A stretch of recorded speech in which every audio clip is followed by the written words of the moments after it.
thought of you and all the films that you were making over the summer by yourself when the pandemic happened. Yeah. I don't know why. He reminds me of you a little bit. Yeah, it was But you're doing like I know you're doing some educational stuff, and I follow you on Instagram with the Yeah. I really appreciate that, support. by the way, because it is helpful for students looking for places for advice and from somebody who's actually working, but also from somebody who's young. So I think that's to connect with Thank you. the younger generation. Thank you. Yeah, because I was looking myself for like there's a lot of different Instagrams and stuff like that offer educational content and stuff like that, but I realized like I do a lot, and I can kind of capture the behind the scenes of the stuff that I do in every step, because I handle right now everything: pre-production, production, post-production, even the skit stuff, like doing that all alone. Like this stuff is like, it feels like, I don't want to say common knowledge, but I guess because I've been doing it for a while now, it feels like it just comes to me. But a lot of people, and me, myself included earlier on, it's stuff that, some things that we don't even know about. Even simple stuff like on Premiere, like setting like a hard limiter or something like that so it doesn't peak. Like simple stuff that I think is casual stuff that other people may not know. So I got into that headspace during COVID, like when we're all kind of trapped inside, where I just wanted to open up and start like a dialogue in a community, because you're not on Instagram too much, right? I am. You use it a lot, so you see like I don't post a lot. I post when I have something, but I don't. But I look at everybody's. Generally, I check it a couple times. Can I push this closer to you, or actually, can you grab it just so it's and talk a little more? Check. Okay. Check 1 2. Just want to make sure. Yeah. Okay. I do a lot of fixing in post, but I just want to make sure there's the least amount of. So I don't do a lot of radio, but I see, I can hear the difference for sure. Yeah. I think the more you do radio, the more you obviously get comfortable, start wearing like sunglasses inside. So what's going on with Instagram, man?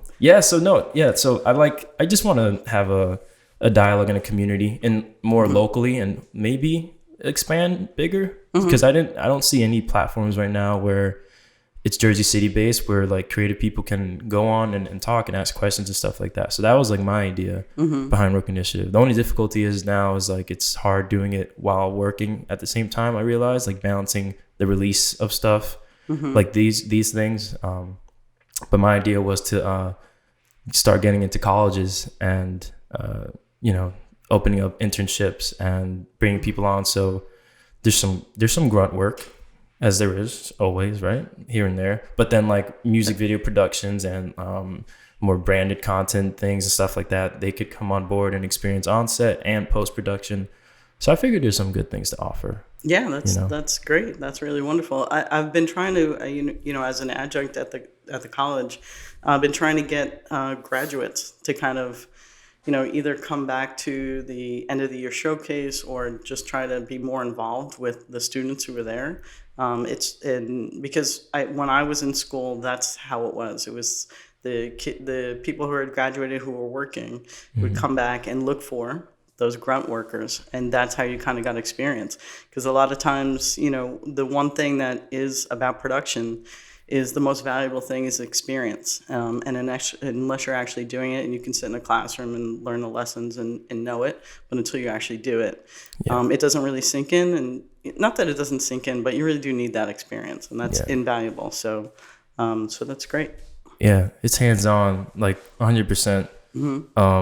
I mean, that is why one reason for sure that I asked you on here too, because your course helped me a lot too, because it's one of those courses that is hands-on, and you're managing a project, and like you're playing certain roles, and there is like all steps that you have to process within a semester, which I think is, like, thinking back, is kind of fun. You have a semester to do like the planning. You have like 2 weeks, come to class with something, and then it's like, right. Okay, shoot it in 1 week, come back, and like everything gets done so quickly. But it's like a film challenge, and like in a semester, you're doing like 3 film challenges. Yeah, and I think that was great to just get a quick experience of like what something like this is. And for sure, I remembered your course as something important, where I remember, I think I did something with Iris Records. Yes. It was like a vinyl thing, and I still show that piece to my students, Oh, Do you? Yeah, because Oh, that's such an honor. yeah. That's pretty cool. I have almost all my students' projects from like every year, and I save Oh, you them. keep them? I keep them, yeah, because I use them as teaching tools. Yeah. Because as much as I can research, professional to show them what I'm looking for or what I think the project should kind of emulate, it's really more helpful to see what their peers are doing. So I always try to show them something professional so that they have something to shoot for, and then also I show them what can be done. So that yours is one of the video portraits I show almost every year. That's cool. Yeah. That's cool. Yeah. And I completely agree. Yeah. Because it's more realistic too. Like these projects were created by people like you, like students. So all these different things are realistic. I always remember one thing that stood out, like the light in the dude's glasses, just there. It pained me. That's why I can't look back at it too. It's just like a small amateur mistake, but it's just like, yeah, I used to, and it's just moving around in his glasses. But that's cool. That's cool that you show that. How are things going now? Like you're still at NJCU. I'm still at NJCU, but I didn't. So the pandemic happened last year in the middle of the semester, and it was really rough. I think for me as a teacher, because I try to make it a hands-on course as much as possible, right? Because I just feel like we just said, like that's where you really do learn the lessons or how to do it. And also to how to work collaborative as a team, right? So with the other students, and then we were all home, and some of the kids couldn't really get to school to get equipment. So now I'm like meeting in these 3-hour lessons. It's like, okay, what am I gonna teach them when we're in the, I'm past the kind of lessons part, we're doing projects. So for me, it was, difficult to try to, I was giving them challenges in 3 hours. That was what I came up with. And I think they kind of like that. So I would say, okay, I would give them a prompt and I would say, okay, everybody's home. Go shoot something and edit it real quick. We're going to meet back at the end of class and we're going to see what you came up with. And I think for the most part, they did like it. But it was challenging because I felt, number one, I'm not used to, I try to be prepared as much as possible, but I've never done anything like that before. So I mean, during the pandemic, but how also, prepared could you be, right? Exactly. But also, they're paying money for this class, and so I did have a conversation with at least one of my students, and I said, I feel like you're not getting what you paid for, or not getting what you need. So I said, if you want to take my class as an audit, in the next semester, you're welcome to. But I don't teach. When they started the new schedule, they didn't run my class in the fall, and then it was canceled this spring because of the pandemic. Either because not enough students signed up, or because it was going to be like crazy where we had to like social distance in the classroom, and I'm like, I don't know how to do that. How am I going to get equipment?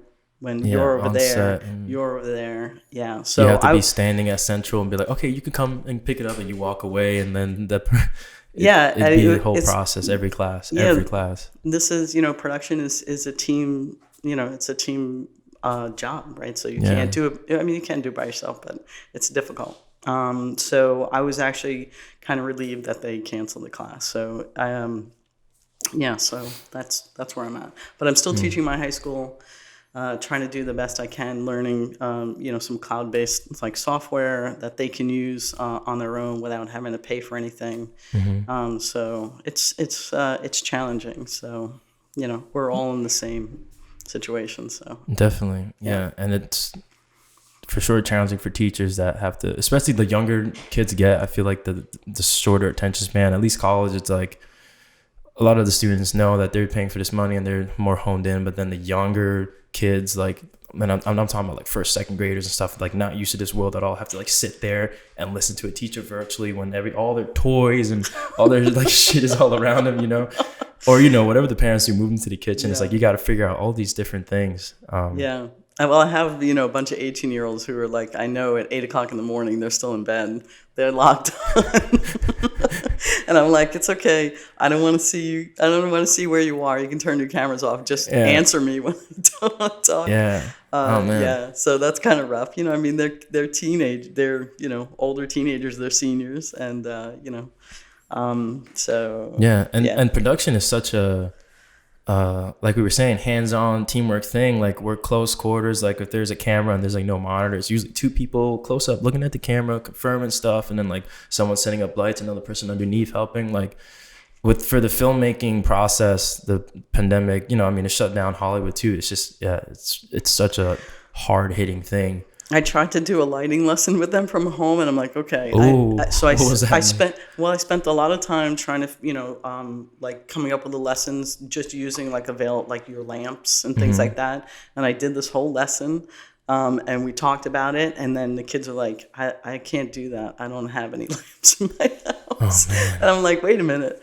They're like, no, we have overhead lights, and I got they this have light the over here, and I'm there. like, oh wow, that was an epic fail. How could you know, right? How could I know? How could you know? I wanted to do like a practical lesson, so it was all like using practical lights. Yeah. And then which is a great idea, because then it's whatever is available in your house. Right. But then some people just don't have lamps. Some people don't have lamps. We shouldn't. You need lamps, guys. I know, right? It's like, damn. Invest. That's tricky, man. I mean, it was tricky. It's half and half. You can see like the true creative people like that will like utilize the best like of their capabilities to like make something in that moment, and other people that always need that more in class and like in moment push. Those are the people that are gonna be struggling more, because they just need that dynamicism that happens live and in class.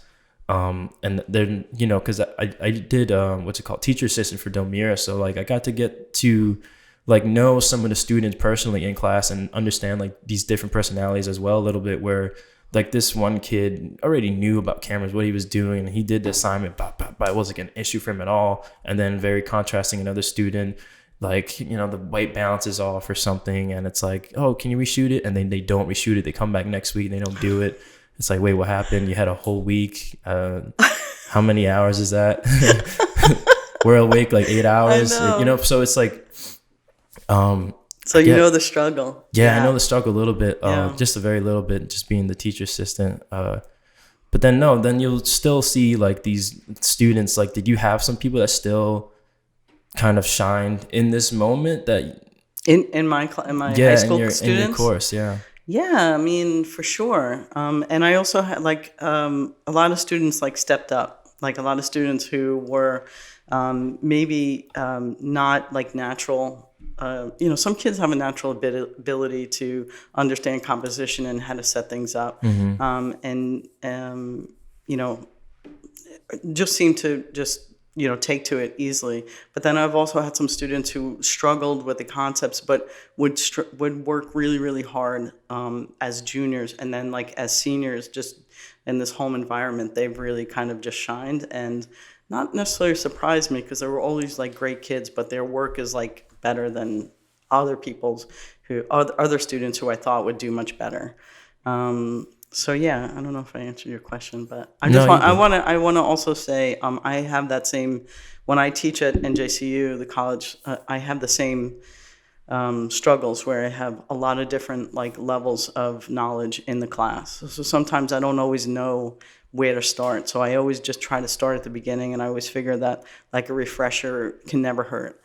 So then I try to make sure that I try to cover everything for all the students. And you were talking about your initiative where you're trying to teach people the things that you think that everybody should just know, and they don't necessarily know it just because they just whatever, their experiences are different than yours. So you can't take for granted that everybody comes to the table bringing the same knowledge base or skill set. Yeah, for sure. Do you have a favorite a favorite portion you like to teach in terms of like your courses? I know now it's kind of different, but do you have a part that you like, this is it, this is the moment, this is the moment I've been waiting for, you know what I mean? That's funny. That's a really good question. So there's two different things. So when I'm teaching at the university, my favorite part is when we get past like the lessons and the introduction and actually get on set and get the equipment out and start setting up, doing like a lighting setup, or and sending kids off to do whatever and checking up on them and seeing where they're at and kind of just making like little adjustments here and there. That's my favorite part, because I love production and I prefer to be on set. I'm not I'm the same way. Yeah, I'm not naturally like, if you told, like, if I was your age and you told me you were going to be a teacher, I would laugh, because I'm not naturally good at least when I was younger. I wasn't good in front of people, and I would get really, really nervous. In fact, when I'm teaching college, I get really, really nervous as well too, until I get to know all Even the now? kids. Oh yeah, all the time. But what I rely on is that what I know. And I'm very honest if I don't know something, and I'll just say I don't know it. So in high school, my favorite part is just to do the basics, actually, like understanding, like, so in my sophomore class, we're doing like composition. So we start off with doing like photography. So just talking about the elements of design, like symmetry, frame within frame, like rule of thirds, all of that kind of stuff. All those good fundamentals that. All those good fundamentals just for photography. And then I kind of move it into like film production, and then talking about shot size and, different angles, and how you kind of put together a sequence as a progression of scenes. That part, I like teaching that part, because it's like, I feel like that's the first time they think about the films that they're watching and why they like them. And, they'll often say to me, I can't watch the film anymore just to watch it. They're always picking up, because I want them to look at a film, because there's so many great shows that are out there now, right? Every Netflix or whatever. And they're all killing it. They're all killing it. But the cinematography to me is like, and that's what I like to watch. And all the shots, I'm like, wow, that's a beautiful shot. It's super pretty. Have you seen Queen's Gambit? Amazing. Like everything, the whole time, how they recreated everything, and just the look, soft, like the softness of it. Almost every opening shot to like every sequence is great. I'm like, wow, that's a really great shot. So that's what I want them to look at. I want them to start to learn how to be visual. Learn to appreciate visuals, storytelling, as well as the storyline itself. But for me, like, I look at the camera work, and that's what impresses me first, and then of course story too. But Cool. So you were always into the cinematography first? Is that how you got into the whole world of like filmmaking, just to go back in time? That's what I did Right. So my concentration was in so way back when. I'm gonna like turn this into black and white. Yeah, right, in post. right. With the scratches. So way back when. So I was my concentration was in film. So when I was in high school, I was into photography. And I always loved film. So then I decided, I didn't realize you could actually go to school to learn filmmaking. Must have been nuts, yeah. Like, it was crazy. Yeah, so it was actually my mom who told me. She's like, you really love, I didn't know what I wanted to do. So I said, she was like, well, you love film, because I watched everything. And I love photography. She's like, you should go study filmmaking. And I'm like, what? You can study filmmaking? Anyway, so I went to NJCU, and so I was more interested. I didn't think of myself as a writer or a director or any of those things, but I just loved cinematography, and I loved being in the camera department. So when I graduated, I did as many jobs as I could do, but I worked in the camera department as a first assistant. I shot my own film. I shot a friend of mine who wanted to direct. So their cousin wrote a feature film, and they needed a cinematographer, so they asked me to do it, which I did. And then I worked as a first assistant on a couple of other features, music videos. I did a lot of music videos. Yeah, those come first, I feel like, right? Yeah. And that's where you get more comfortable. And it was also the early 90s. There was a ton of money for, that's probably is the same now. I don't really know. I'm out of the loop, but. Well, I was born 94, so I was still in the sack. Like, there you go. I was like, I didn't That's exist. when I was making my mark. Yeah, that's crazy. Well, so what was the landscape like for music videos then during the 90s, where, what is it? When did like videos start coming? So it was in the 80s. It was probably like, I think I might have been a junior in high school or somewhere around then that like MTV came out. But bands did make music videos, but not like they did, and it was like an explosion. So everybody was making music videos. So yeah, Because so MTV started like MTV showing all those too. It just became such a mainstream but thing. yeah, but with cable, and there's just a lot of stations that were looking for, like, if you were an artist, you had to have a video because they wanted to not only hear you, but they wanted to see you. So yeah, so we shot a lot on. It was mostly 16 millimeter film, so that's what we did most of the music videos on. And yeah, That sounds fun. What was I? Yeah, That sounds fun. Okay. No, you were leading into more of a. I'm not sure where you were going with the trajectory because I don't know your trajectory, but you got into music videos. Yeah, so I did your a lot first of, AC, yeah. you did music videos, and then the feature. Yeah, so I did a couple of features. I shot one. We did it in like 3 weeks in Jersey City because that's where we were from. So two friends of mine who were editors, but they wanted to direct. I shot a lot of stuff for them because they were always coming up with ideas for shows, pilots or whatever.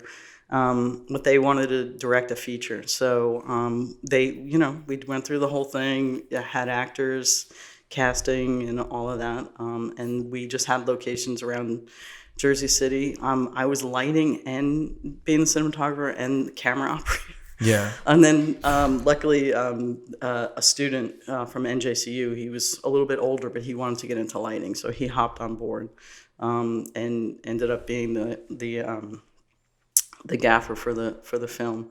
Cool. So you need that at least. Yeah, it was crazy. Extra hands. The more hands you can have, the better. But it was crazy. But it was one of the best experiences I've ever had. It was really oh great. yeah, what made it the best? It's like I just love production, doing it for ourselves, just doing it with people that you really like and work really well with.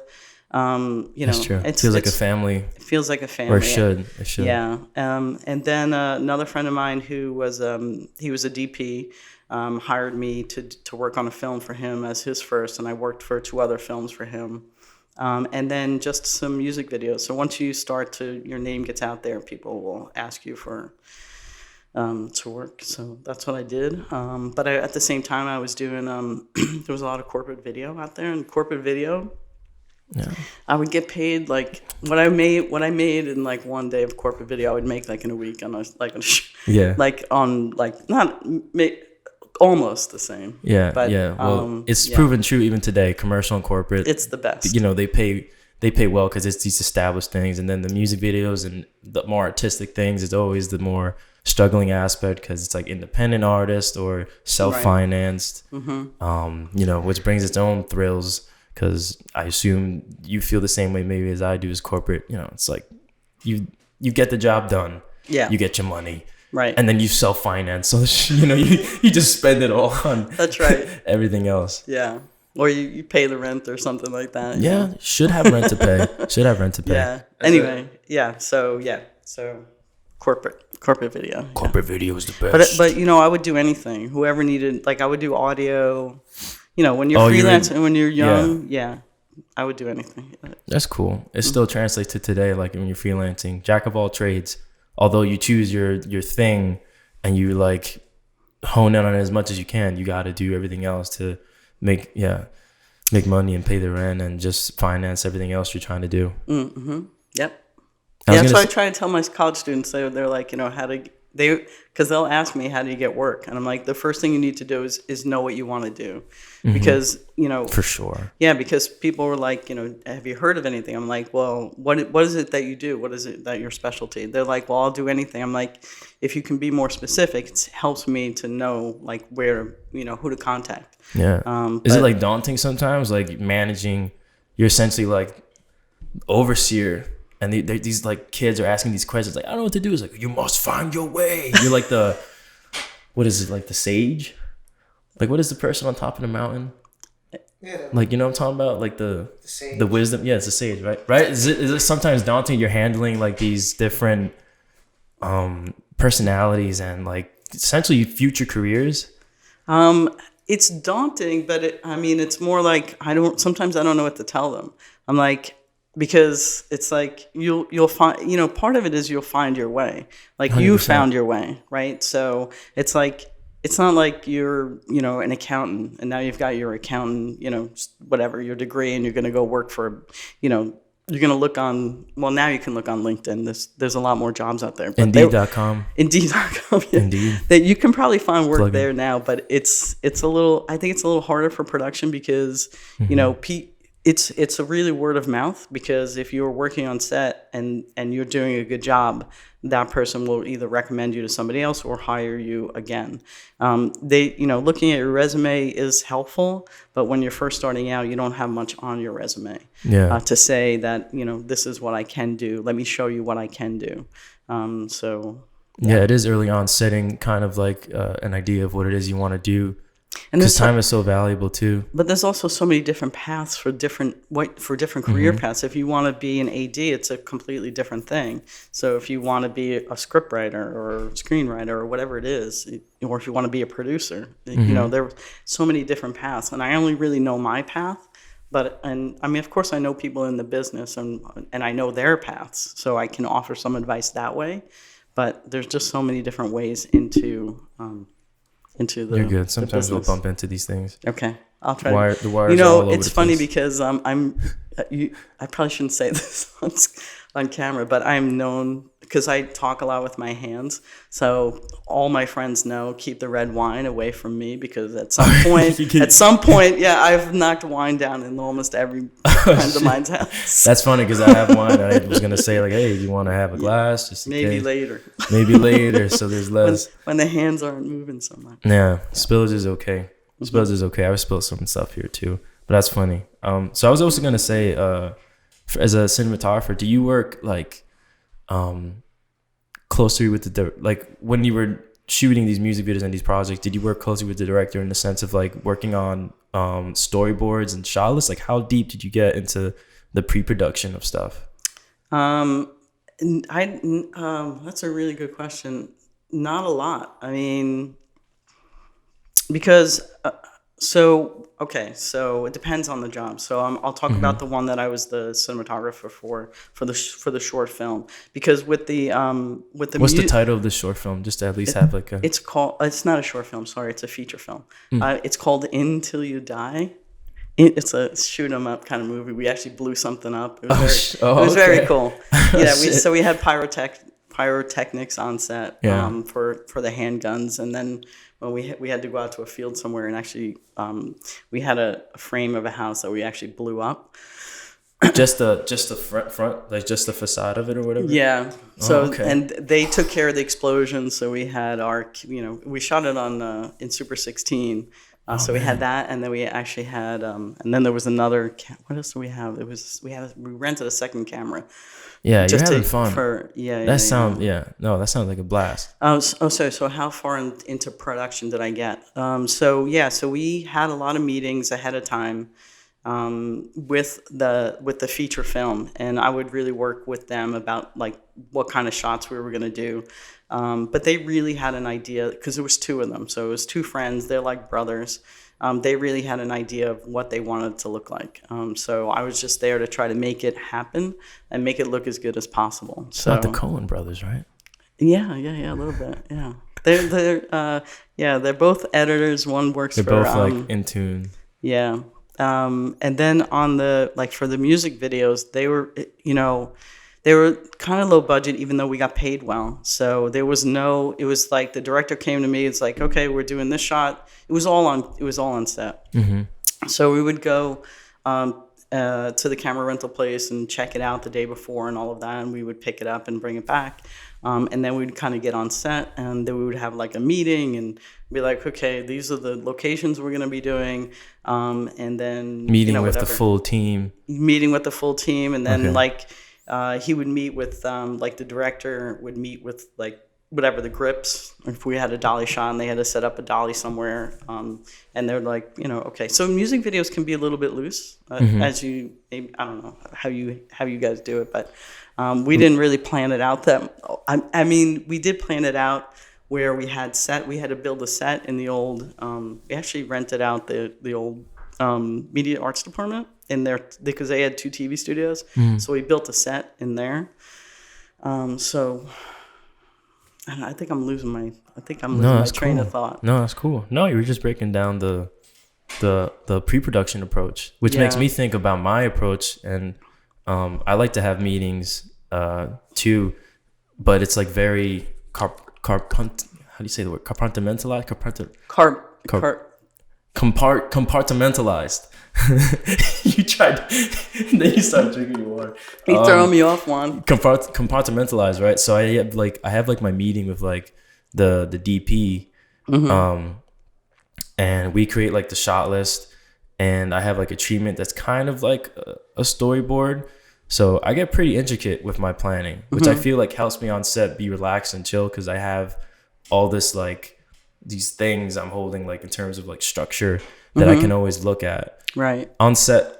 So you're saying like you didn't really do too much of that, like in terms of like shot listing or storyboarding, which every process is different. So that's why I'm curious. I didn't do any of that for any of the music videos, but I did work on it for the film that I did with my friends. Right. But at that point. but the other feature films that I worked on, I was a first assistant.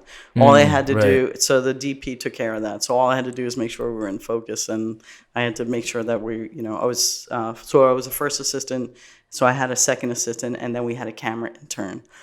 So I was in charge of like making sure, like contacting like Panavision, making sure that we had the right lenses, things like that for each scene.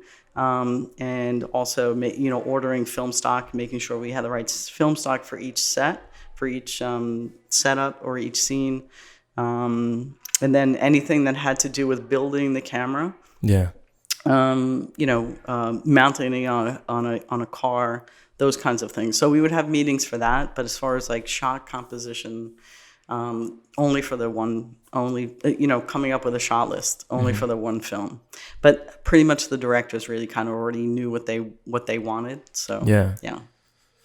That's cool. Yeah. I feel like me communicating as much as I can to everyone helps like everyone get on set and know, like, fuck the PA. I mean, they're not in the meeting. They could be in the meeting, but, I don't have to have an individual meeting with the PA. It's just like, right. So with the DP and sometimes the first AC as well, I send them everything. I don't have like me, but I send them all the information, like the treatment, the shot list, just so they can look at it and have this sense of understanding. As a first AC, did you find it torturous or like enjoyable, like the full focus aspect, like the whole everything's on you to make sure you hit your marks? That's a really good question. You know what?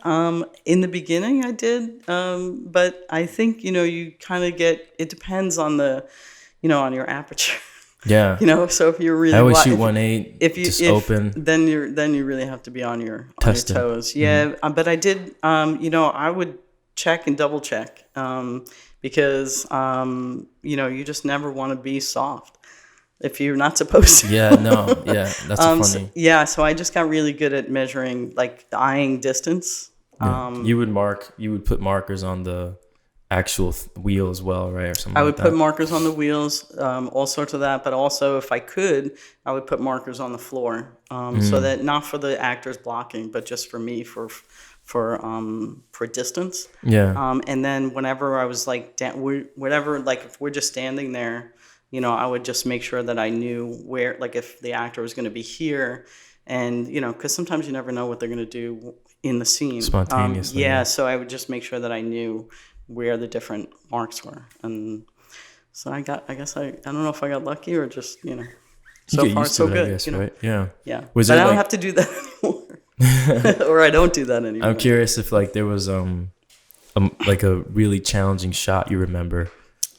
I just remember being on set for dailies. Like we would watch dailies like every day. I would hold my breath because you wait for development, right? And then, because we remember it was there was video, but we had it on a big screen, and when we would screen it with the producers and the everybody was in the room. Not everybody, not the PAs, but all the department heads were in the room. And so that was for me, because we had a video village and all of that, but I wasn't looking at that. So I assumed it was okay. So then just watching it on a big screen, just watching it back, making sure that everything was the way it was supposed to be. And if you had, racking focus from one to another to make sure you hit your mark. Yeah, it must have felt good watching and seeing like, okay, great. It felt good when it was over, but while you're in it, it's because film is film. It's not like, I mean, I guess it's the same with you guys, but no, it's not. What are you talking about with digital? Yeah, I mean, you can kind of watch it, but with film, you really don't know what you're gonna get until the next day, and it's really a bit nerve. It's nerve wracking. Limited, expensive. I forget who I heard it from, but like when you hear like the rolling of the camera, like people just hear money, because that's what it is. That's what it is. It's like, okay, everybody do their thing, and that's what I love about filmmaking too. It's like literally everybody do your thing. So you have like the actor, like everyone is in the frame.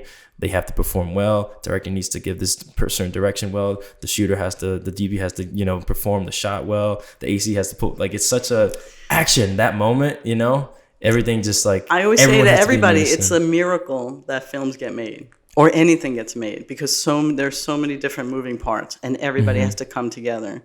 And when it does, it's just, there's no better feeling, and there's no better, like, you just feel so proud, and it's really rewarding. And so that's the part about, production or filmmaking that I do miss. Yeah. Okay. I'm going to get a glass. Do you want some water? Just I have my water. Yeah, we can take a break. I wasn't ready. I wasn't ready for the water. Huh? You know how you can do and accomplish so much, and you're focusing on so many different things and different tasks and goals, and there's one task or many that just fall in the back burner. And this has been the same. This has been the same for like months. Every time I look at it, I'm like, I got to fix this. Never. I have many of those things. I have a lot of those things. Yeah. Okay. I was gonna ask on the topic of like movies where we were landing on, and just like these moments being miracles on sets where like all these people come in unison and create this moment.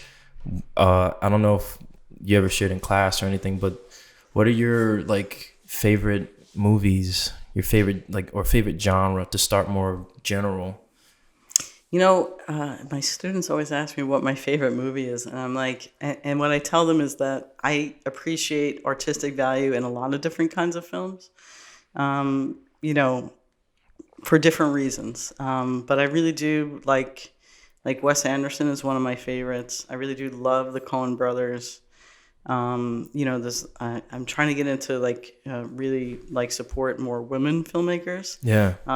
Because even for me, like as a woman, I don't, I feel like I need to do better to support their work, and kind of, because they're not always kind of out there. But they're not as advertised, or as predominantly male dominated early on.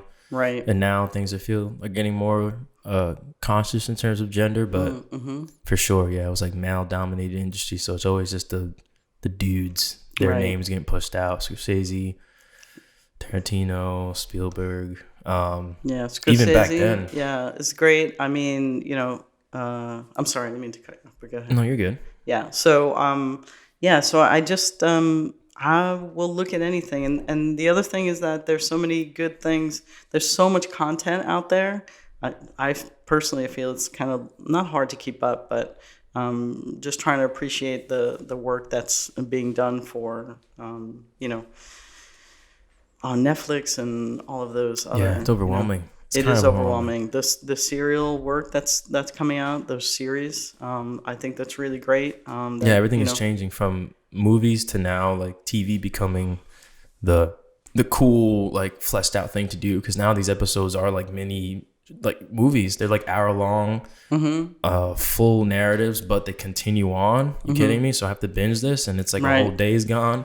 It's like 6 or 7 hours of just like this show. Right. But yeah, things have switched up a lot. Yeah. Do you like that too, about like the way media is shifting like towards more of like this episodic streaming platform sort of thing? I mean, I do, because you can tell stories. You can tell the story in the way that it should be told. So sometimes 2 hours is not enough to tell that story.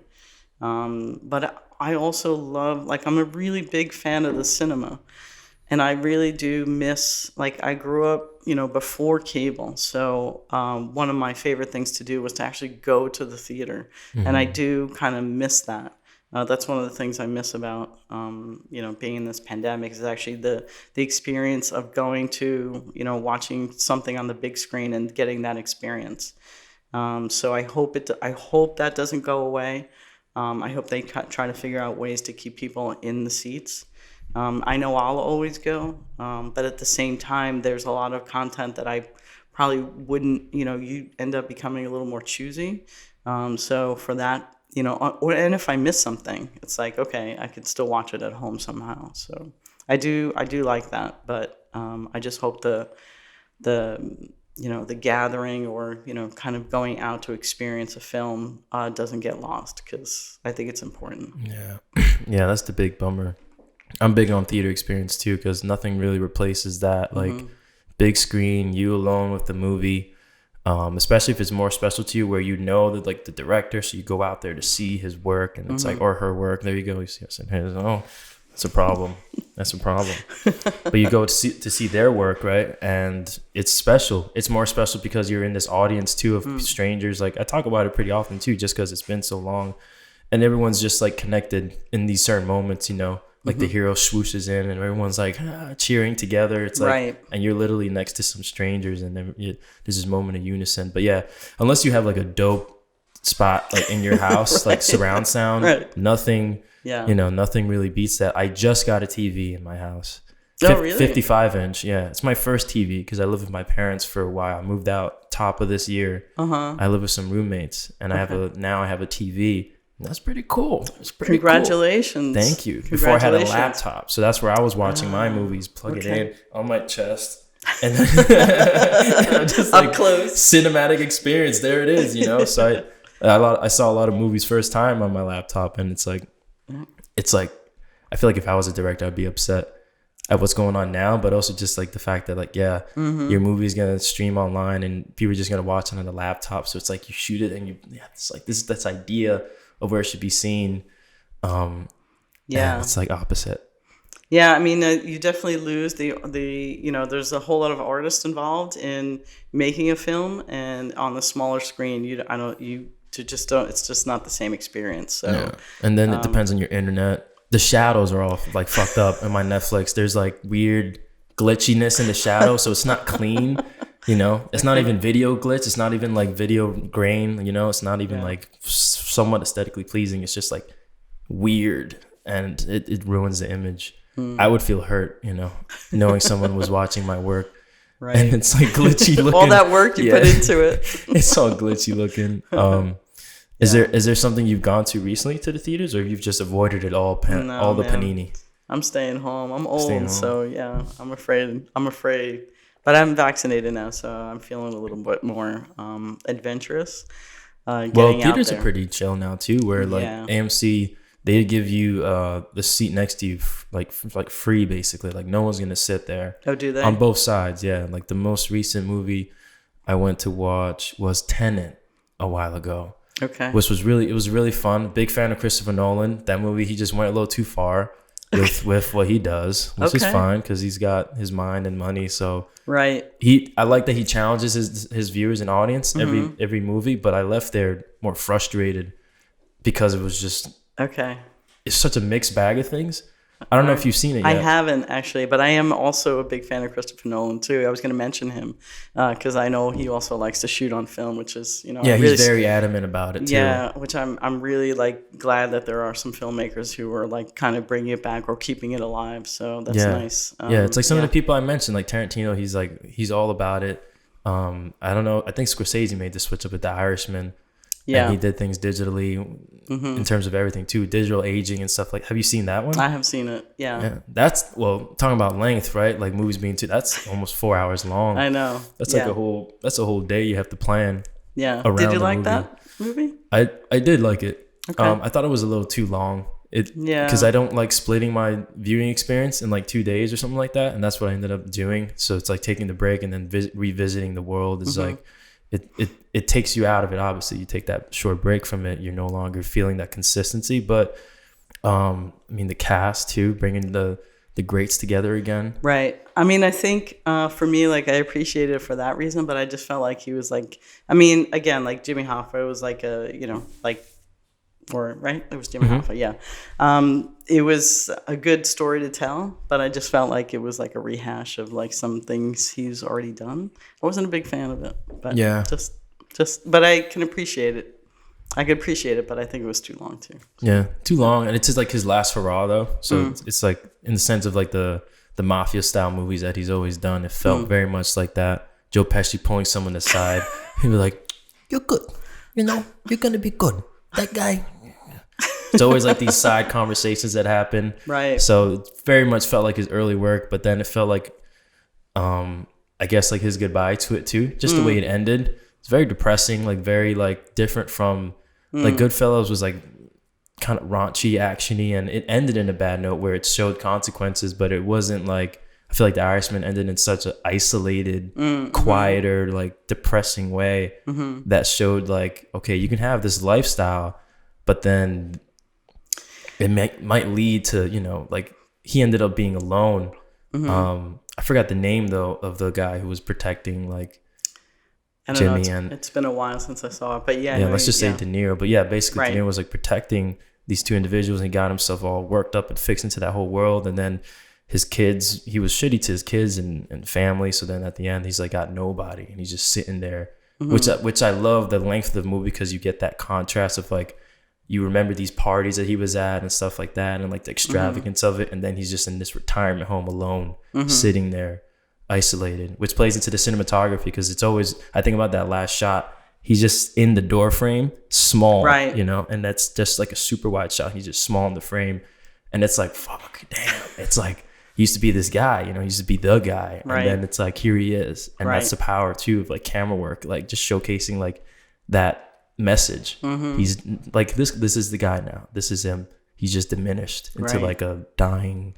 I'm getting like Right. morbid now, but that's No, what no, I felt about. no, that's great. That's great. Yeah. No. Yeah. I don't remember it all that well, but yeah. It's only that shot because it felt like It had an impact that on you. that it had an impact on me, and I pay attention to cinematography a lot too, and I think that's what I got into at first at NJCU, camera work and stuff. I wasn't too interested in handling the whole stuff as a director or sound and stuff like that, which is cool that there are like people that like really like sound and like capturing sound. It's just like, it's all important, but that's particularly too is interesting that there's just like a department of people that are obsessed with that aspect of capturing Right. and building things out, even more so with like Foley. Is that what it's called? I forget. Right. Just sound design. Well, Foley is just recording recording it. Yeah, to make it, making it. But yeah, I actually did a lesson with my students. That's one of the lessons I did was a sound design lesson. Was they had to sort of make an experimental film where they couldn't use any dialogue and they couldn't use any music, and the whole bed of the film had to be all like either risers or some sort of like sound effect, or I wanted them to get into like sound elements and kind of like build a soundtrack without like, because a lot of times students will make a film, they'll just throw some music on it, and I'm like, okay, it's a music video, but it's not good job. That's a career too, but there's right there's a whole other thing. So into like, I have a great appreciation for sound design in film, so I wanted to kind of get the kids interested in that. But yeah, so I don't like doing it with myself necessarily. I feel like it's like, not that I don't like it, I appreciate it, but it's just not something I gravitate towards. And it's like you said, like you find your thing, and you want to kind of hone in on that and learn more about it as much as you can. It starts replacing everything else in terms of what you could hold in your brain, and then someone else who's doing it will be 50 times more intricate than what we would attempt to do. Where like when I think about sound too, I think about No Country for Old Men, which has like either there's no soundtrack or just very soft and it's not even present, so everything is just very like in the scene and in the moment, down to like the I don't know how they captured or what they did for the silent shotgun. Like I know that sound, it's in my head. I'm obsessed with that movie. And like there's just sound is just incredible how it could draw you in and bring you into a scene. So that's really for sure important. That's cool that you're telling the students and you're making them aware, because they don't even probably realize sometimes like when they're watching something how deep these noises and sounds go that they're believing the world that they're watching. Right. Well, it's also interesting for me too because it's not something that's not my end of the. That's never been my end of the production.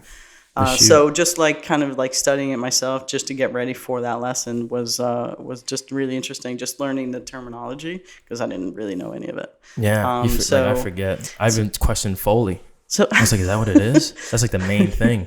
You know, if I fuck that up, I'm like. So let me ask you, one of the things that I'm like kind of not struggling with, but in this day and age of like being your own like camera operator, and when you're starring in your own films, but then also you're also the editor as well. Do you feel like you're again like jack of all trades, and is it harder to concentrate on one thing, the thing that you really love kind of doing? Yeah. Like, how do you feel? Do you feel stretched out? Because sometimes what I feel like, I'm teaching editing, and I'm going through this right now. So my students are at home. They're all using different software. So I'm like now I knew how to use like Resolve before, but now I have to know it because now I have to teach it because this one group of kids really want to use that. Right. And then also I have to know Final Cut Pro, and then also I have to also know Adobe Premiere, and I'm like, okay, and then you have to know After Effects, and now I'm trying to teach myself Fusion. Like, how do you feel? Like, do you feel sometimes like it's too much? I do, yeah. I'm like, okay, I can't know everything. I know in your position it feels like almost like a necessity to know all these things, or at least the basics. So then you get these questions, you know what to dish out. I'm pretty like, because I am in control of everything. I'm pretty like what's the word I want to say? I'm pretty hard on like setting in stone the things that I want to accomplish. Like if I can't get something done in time because there's a more important thing that falls into the director role that I'm doing, then I will put those things aside to make sure that I focus in. But for sure, it still comes with sacrifices where I'm thinking about all these other things and the potentials of like maybe finishing a script that I need to finish, which is true. I've been trying to finish a script for probably maybe 2 years, and I just haven't like had a moment to sit down. It feels very daunting to me to sit and like think about the dialogue of these characters. I have everything lined out and have like the treatment idea, and I just haven't been able to do it. And then the other excuses work because things come up and all these other ideas, the podcast. So it is a fact that like these things are taking away, but it's also kind of like, come on, man, just right.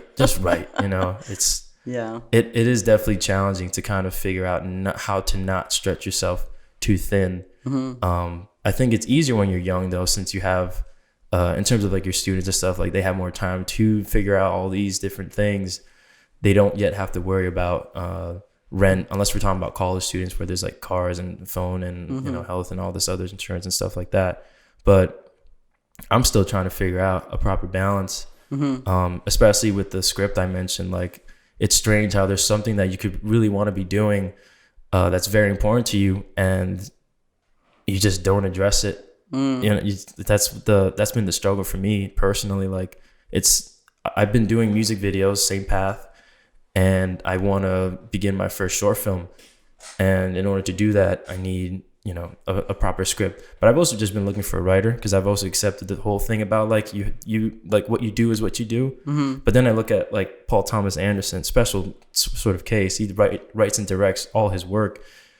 And I just saw Punch Drunk Love with a friend of mine. I'm not sure if you saw it. Years ago, but yeah. With Adam Sandler. Yeah. Really, really cool, unique movie. And yeah, just like reminded me again, it's possible. It's to possible do it all, yeah. To do it in terms of at least like that world, because you can write and direct as long as that's what you do, right? You know, but if you're managing other projects and people and all these and clients and all these other things, it's hard to stay focused on that thing. So what I'm gonna do probably is just like stop talking to my clients and just quit everything else.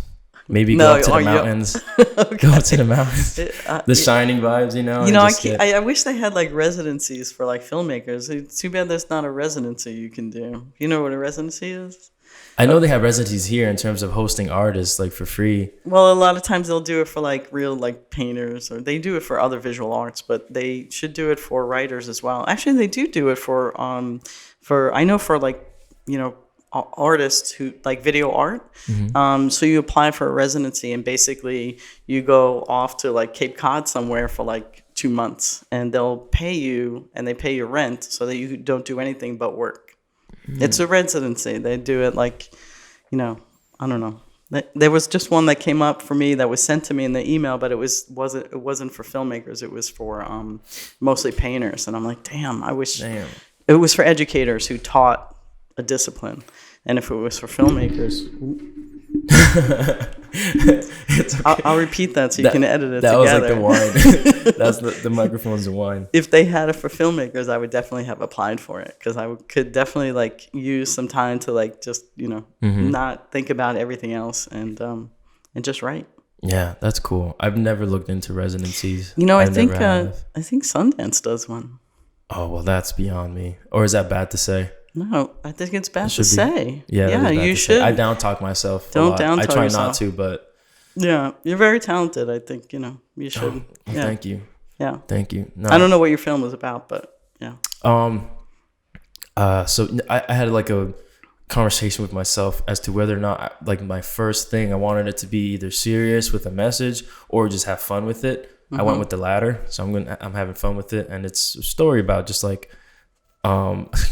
and you hear the statement too, like a heist gone wrong again. Okay. Yeah, it's like one of those stories. Okay. So things just kind of get out of control, out of hand, with the motive being this couple wanting to kind of run away, and the guy doing one last job and taking everything, or trying to. And he doesn't tell his lady that this is like his plan. He just has this master plan that he thinks is going to work out. Okay. And yeah, it doesn't.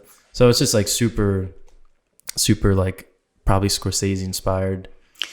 So you have the whole film worked out from beginning to end. You just have to write like the dialogue, the actual screenplay, which has been the difficult thing to like sit down and think it through.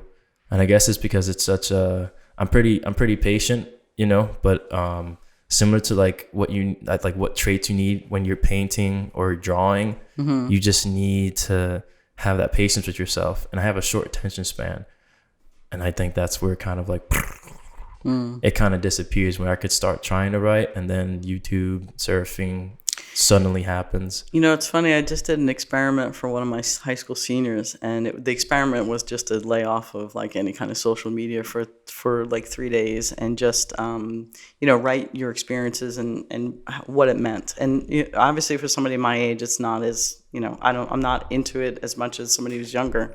But I did find myself, like, whenever I had like a free minute, just sitting there, like picking up my phone and just logging onto Instagram. I'm like, okay, don't do that. This is my experiment. I'm supposed to put it down. And in those moments where you're waiting for like maybe something to happen, or in between where you're not doing anything, I find is like the time that you actually come up, or for me anyway, is the time I actually come up with my best ideas about different things, because it's a quiet moment where I'm not doing anything, and I can take the time to just relax, and that's when I find the most creative parts. And it's mostly not necessarily creative, but problem solving, and that's where like I'm like, oh, I can just do that for this, and that's when those things kind of hit me. So again, like maybe it's necessary, definitely. Like to be quiet, to be still for a little bit, quiet, and mainly that detox too. Like it's hard because at this point for me, I don't take social media as serious anymore, where I just kind of like, especially with the ROQ initiative, I share what I want to share. That's kind of why I started a separate account for it. If I'm recording something on my phone, I used to be so particular where it's like, okay, I'm not going to upload anything from my phone. It has to be from a camera, and it has to be colored, and it has to look good for me to like upload it. And I was like so anal about the quality, but UGC, user generated content, is something that exists a lot now with TikTok too. And I just kind of accepted being more real and calm about it, because like if I don't get to edit it, it's not going to get posted, and then nothing gets posted, and then I'm thinking, fuck, I didn't post, and then I start getting like in this whole spiral of like it's like, so I just cut all that, and I'm not taking it as serious anymore, but it's still very much present, because I feel like I have to be sharing things in order to show some sort of activity to potential clients and audience, especially building this sort of stuff out. this feels like there's this necessity to it, but I gotta look into this like residency thing, or I just gotta like fuck off somewhere and drive off. And I feel like the separation, because that's why I stay still in tune with everything. Like I have my office and my house and like friends' houses. There's so much technology. I feel like I need a separate place to. That's what a lot of people do too, right? They literally like go a whole separate place to just mellow out and write. And I think maybe in the summer. Yeah. In the summer, I think I'm going to try that. That'd be good. Yeah. Go up to the mountains somewhere. Go up to the mountains, you know. Got like a hot chocolate mug. I'm just standing there. Your flannel. I think I'll write today, you know. Overlooking a lake. Yeah.